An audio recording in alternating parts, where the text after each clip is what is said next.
Ikaw dumukot sa akin. Pinatay mo ang anak ko! Kaya ngayon, hindi mo na makakasama ang anak mo!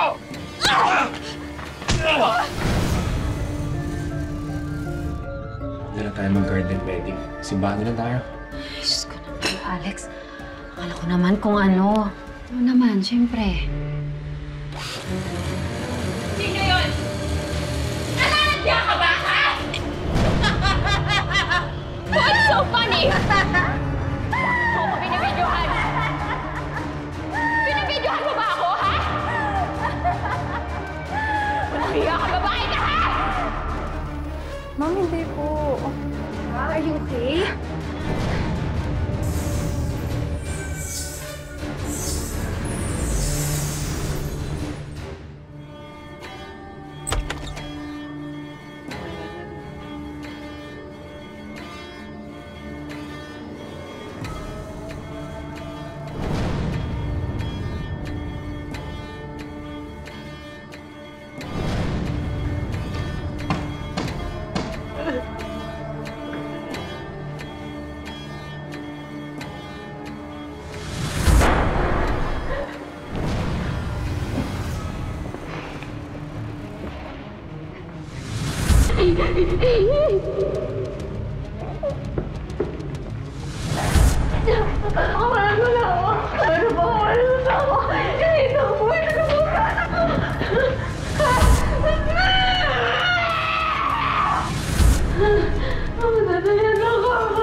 Tama na, Amira.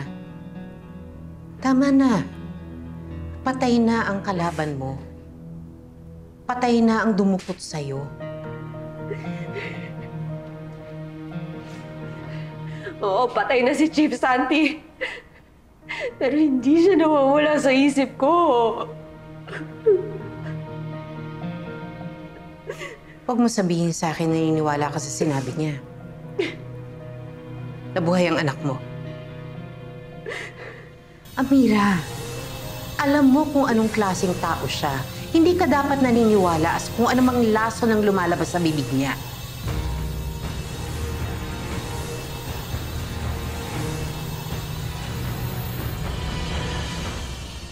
Paano kung totoo yung sinasabi niya?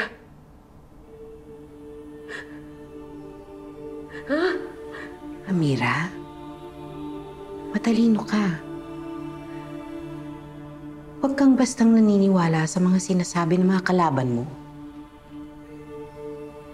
Kami lang ni Maria ang lagi mong kakampi at dapat mong pagkatiwalaan.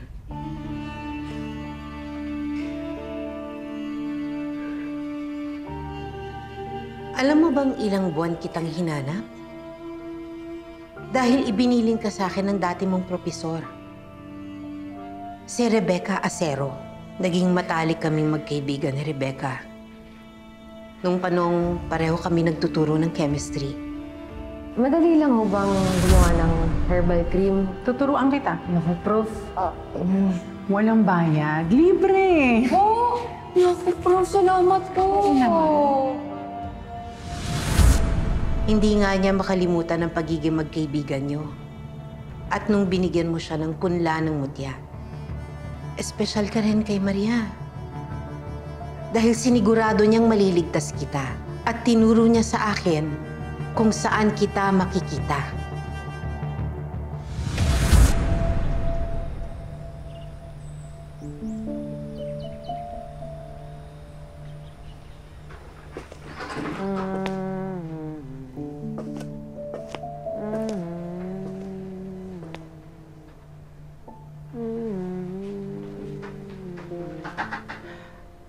Amira? Amira ang pangalan mo, hindi ba?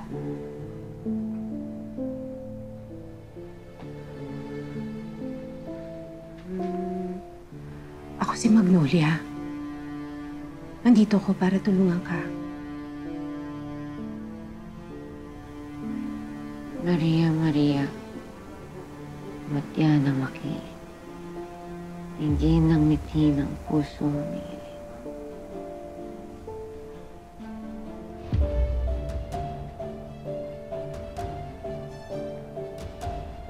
Halika, sumama ka sa akin.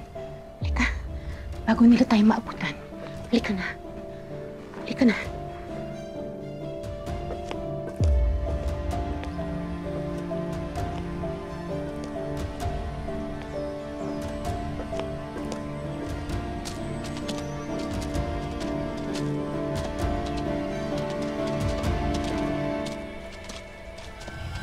Nilaan ko ang buong buhay ko sa pagsunod kay Maria.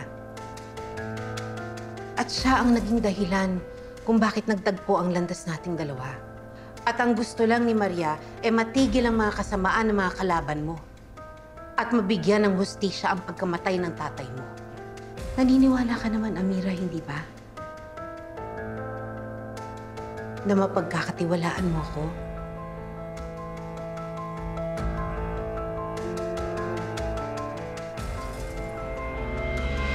Mapagkakatiwalaan mo kami, Amira. Kami ang pakinggan mo.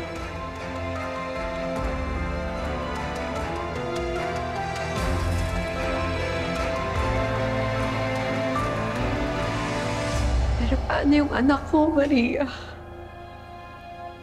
Anak? Huwag ka nang umasa sa wala, Amira. Huwag mong panghawakan ang mga salita ng isang sinungaling. Kami ang pakinggan mo dahil kami ang kakampi mo.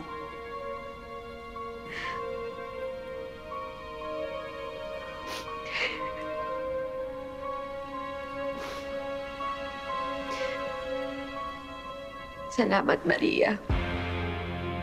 Hindi mo ako iniwan. Lagi kang dyan. Para hindi ako maligaw ng landas. Lagi mo akong kakampi, Amira. At itutuloy ko ang plano. Ang paghihiganti ko. Hindi ako titigil hanggat hindi masira ang buhay nila.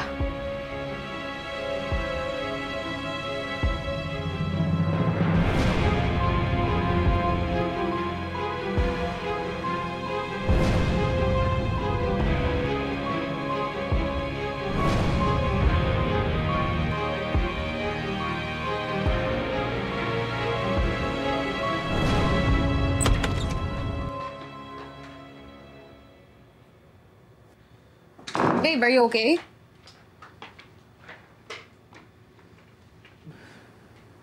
Iniisip ko lang si Tito Sandy. Tsaka yung pagdukot na kay Amira. So, naniniwala ka nga sa bintang ni Amira na na-obsess sa kanya si Tito Santi. Kaya kinulong siya in some God-forsaken place for 1 year?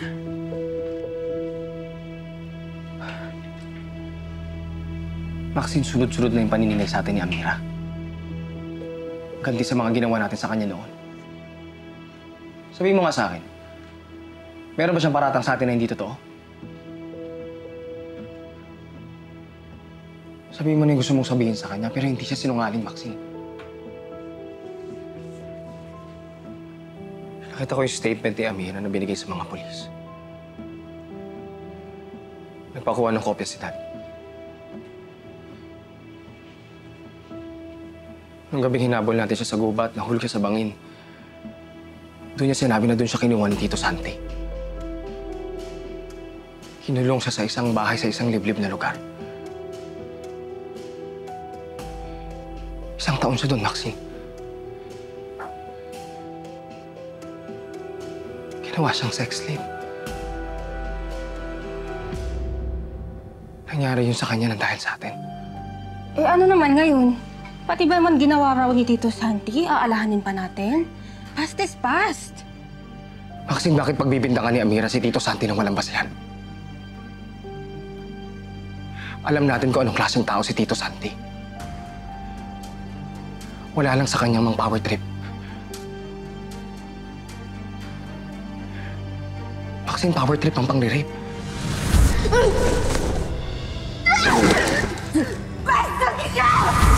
Papakita mo sa biktima mo na wala siyang choice. Kundi tanggapin lahat ng gusto mong gawin.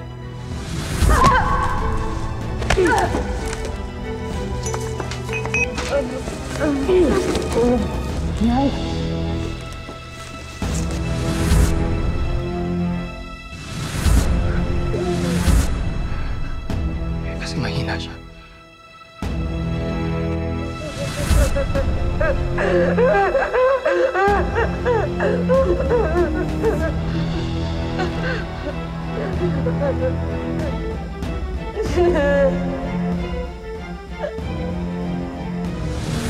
Kasi ikaw yung in control. Umiyak? Na, mabait naman talaga ako. Ano kasi sinasabi mo eh. Enjoy ka, ha? Pero gago lang ang pang-rape.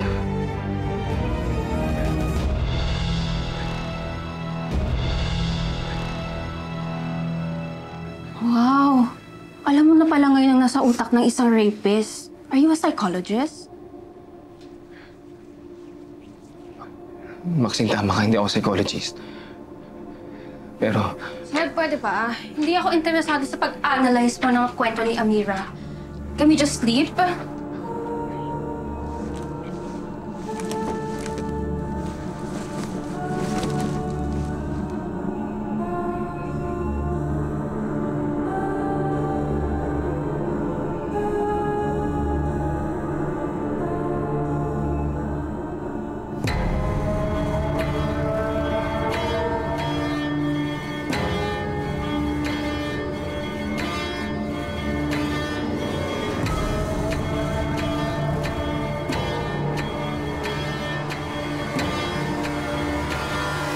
Doc, maraming salamat at nag-house call kayo, ha? Pasensya na, medyo naging busy kami doon sa wake ng pinsan ni Franco, kaya hindi kami nakapunta ng Genesis. Walang problema, Ma'am Natalie. Kayo na po bahala magpaalala kay Doc na hinahinay si Redmeat at huwag mong papastress. Condolence po ulit. Salamat. Mauna na ako. Thank you.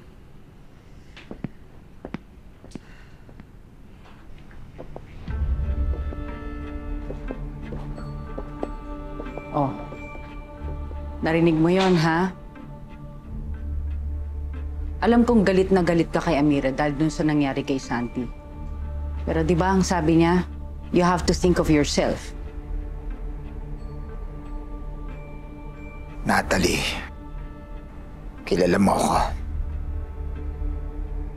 Hindi ako mapapalagay habang yung taong pumatay sa pinsan ko. Ayun. Nagpapakasaya. What are you gonna do? Kailangan nang mawala ni Amira. Kailangan na niyang bumalik sa impyerno.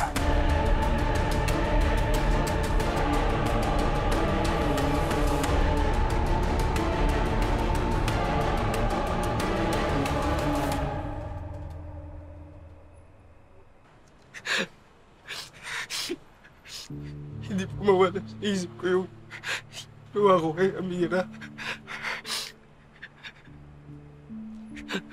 Father, 6 na taon ko kung pinagsisiya yan, pero parang kulang pa din. Araw-araw ko kinakain ang kasenso ko, Father. Naisip mo na bang humingi ng tawad sa kanya? May kapatawaran ba yung ginawa ko, Father? Kasi ako, hindi ko mapapatawad yung sarili ko. Alam ko yung gusto niyang mangyari. Gusto niyang masira yung buhay ko, yung pangalan ko, yung pamilya ko. Father, okay lang sa akin makulong kung wala akong anak. Father, kung wala si Jewel, okay lang. Kaso hindi ko maiisip na mawawala ng ama si Jewel. Hindi nakakabuti para sa'yo ang nabubuhay ka sa takot. Kausapin mo siya. Subukan mo lang.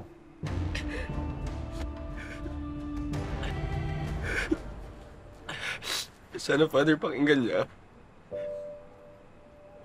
Sana makinig siya.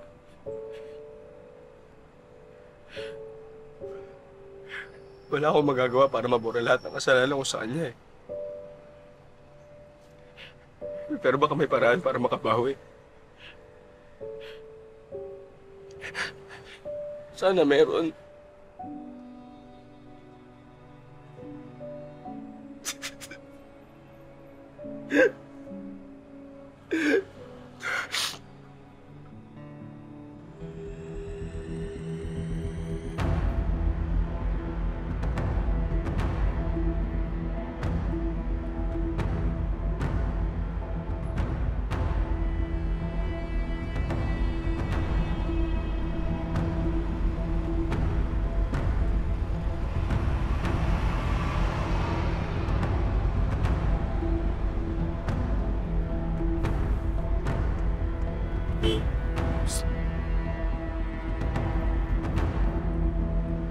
Ano yun, sir? Napagawa ako. Nasiraan po ba kayo? Hindi. Tira 10,000. Depende. Depende. 10,000 nga. 3,000 muna. Ito. Dadaan yan dyan. Pigilan mo, ha? Sigurado po kayo, sir, diyan dadaan? Oo. Paano yung balance eh? Mamaya akong bahala sa'yo. Sige na. Sige, sir. Abangan ko na to.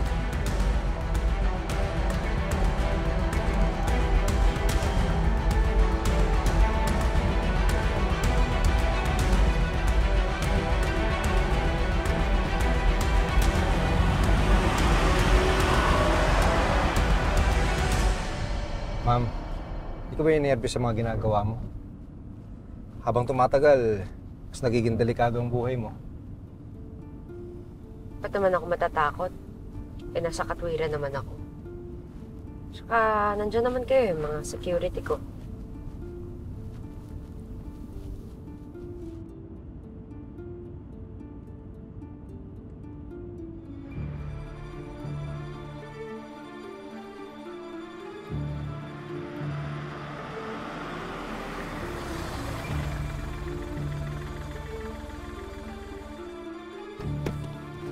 Bakit? Ano problema mo? Sir, flat at ang gulong niyo sa likod. Anong flat? Ano, flat ba? Hindi naman eh. Anong flat sinasabi mo? 6 na taon na yung lumipas. Tama lang na harapin kita at humingi ng tawad, Amira. Para sa lahat. Hindi ko alam kung tatanggapin mo itong pagsusori ko.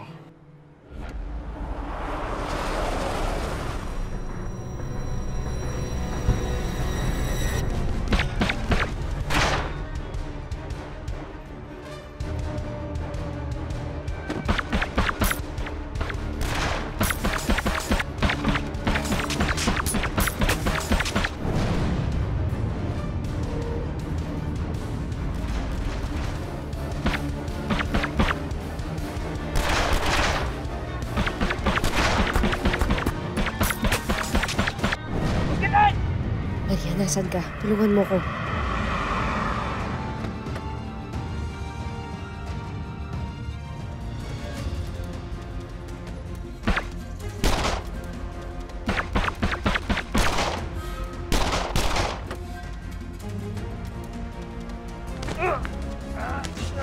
Patalakan magulang ko!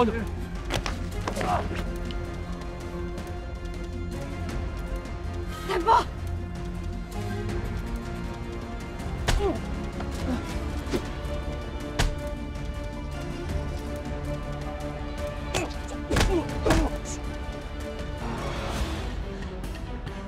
Maria, tulungan mo ako. Maria, Mariano, hindi na pusong humihiling.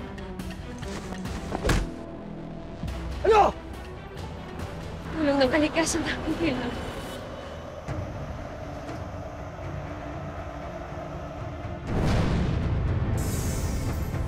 Pag nalaman ko na ikaw ang nag-order sa pagmamaril kay Amira, hindi ko kayo pagtatakpan. Mananagot kayo sa batas.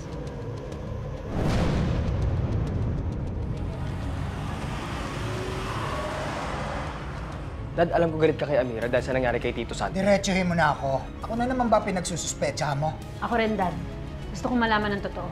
Yung araw namatay ang tatay mo, bago magkasunog, may nakita akong babaeng tumakbo palabas galing sa bahay niyo. Ito ba siya? Oo. Siya to. Siya nga.